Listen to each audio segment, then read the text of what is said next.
And with the Kashmir files, there's been a mention now of one man, Farooq Ahmed Dar, also known as Bitta Karate. This was the man who terrorized Kashmir Valley for years to come.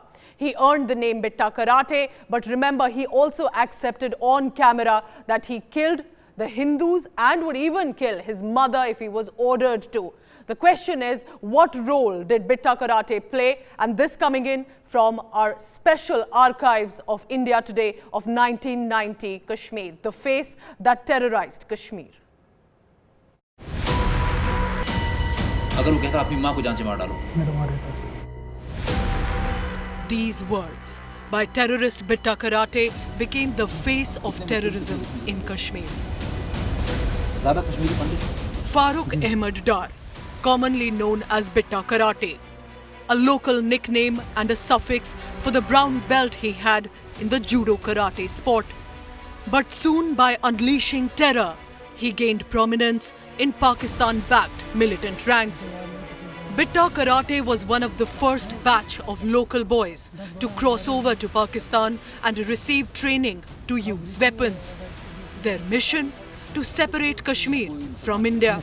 On camera, showing no remorse, Bitta Karate accepted they inflicted horror and torture on Kashmir's hapless Hindu minority.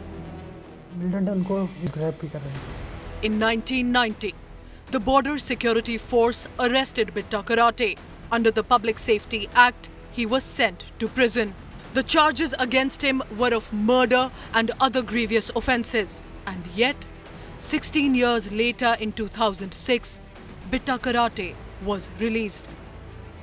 In Jammu's Tada court, the judge stated, allegations levelled against the accused are of serious nature and carry a punishment of death sentence or life imprisonment.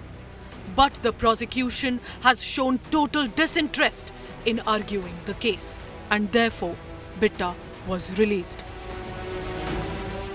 Bitta Karate, the face of terror, and evidence also of how the establishment failed to ensure justice to his victims in 1990 Kashmir. From that brutal ethnic cleansing in 1990, it's been 32 years for the Hindu Kashmiris since they were tortured, slaughtered and forced to leave the valley. The families of Kashmiri Hindus, remember, were driven out of their homes and lands, and they fought relentlessly for justice. The wait for justice is still on. What about the Kashmiri Pandits today? They still are living in refugee camps in Jammu. Here's a report from one such locality. Raja Tutu is a Kashmiri Pandit. His father was murdered by jihadi terrorists in Srinagar in 1990. 32 years on, Tutu is still waiting for justice. पिताजी की हत्या आतंकवादियों ने की। हत्या हो गई थी उसकी 21 जून को 1990 में।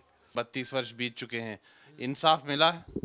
हमें कुछ नहीं इंसाफ मिला, कुछ कौन सा इंसाफ? हमें सिर्फ यही देखना है, आज करेंगे, कल करेंगे, परसों करेंगे, ये करेंगे। जिन आतंकवादियों ने आपके पिताजी की हत्या की, आप क्या चाहते हैं कि सरकार को अब क्या करना चाहिए?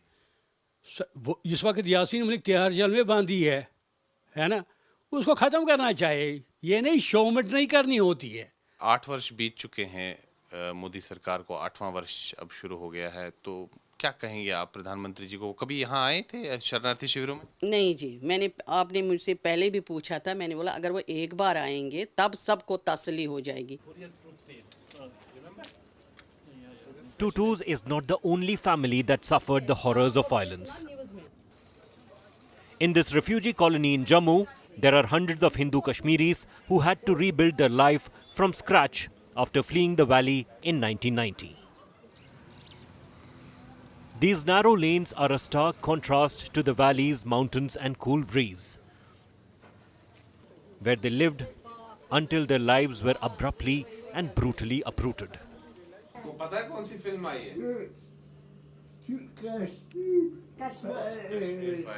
Today, as India discusses the blockbuster movie, The Kashmir Files, these Hindu refugees hope that the government will take cognizance and bring them justice. मुझे बताइए कि जिस तरह से इस फिल्म में कश्मीरी पंडित समुदाय की पीड़ा को दर्शाया गया है। आपको लगता है कि जो निर्देशक है उन्होंने इस मुद्दे के ऊपर पूरा न्याय किया है इस फिल्म में? सर पूरा न्याय तो किया है लेकिन बहुत कम दिखाया गया है, इससे ज़्यादा हुआ है। जैसे कि फिल्मों में दिखाया गया ना, रेप हुआ, उसका रेप तो दिखाया नहीं कहीं पे। और जो रेप हुए वहाँ पे बर्बरता हुई है, हम हिंदुओं के साथ क्या हुआ है वो दिखाया नहीं, पूरा नहीं गया दिखाया। लेकिन जो हुआ है ना वो रियलिटी है, जो फिल्म में दिखाया ना वो रियलिटी हुई है। जैसे हम ट्रक में वहाँ भरे गए थे, फिर एक को यूरिन आता है वहाँ पे, बेचारे क्या करना पड़ता है।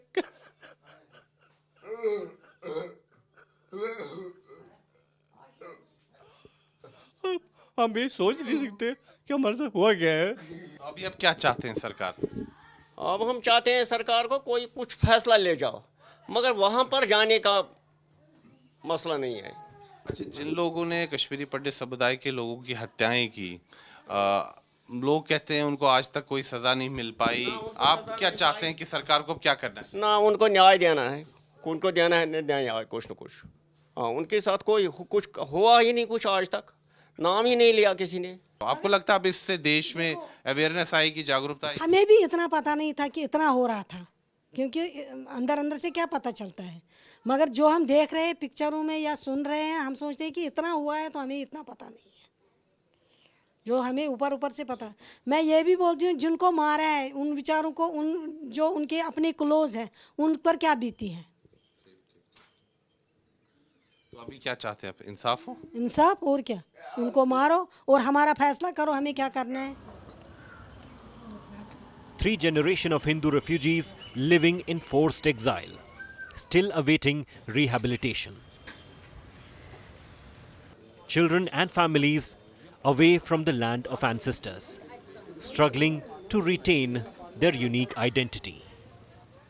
They have said that no politics should be played over the issues of the Kashmiri Pandits.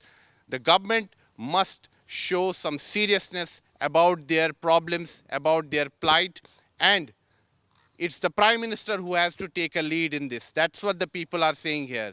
They have said it very candidly and categorically that Prime Minister Narendra Modi should reach out to the Kashmiri Pandits. He should pay a visit to the camps to understand the sufferings of the people here, and he must announce some relief measures so that community gets justice.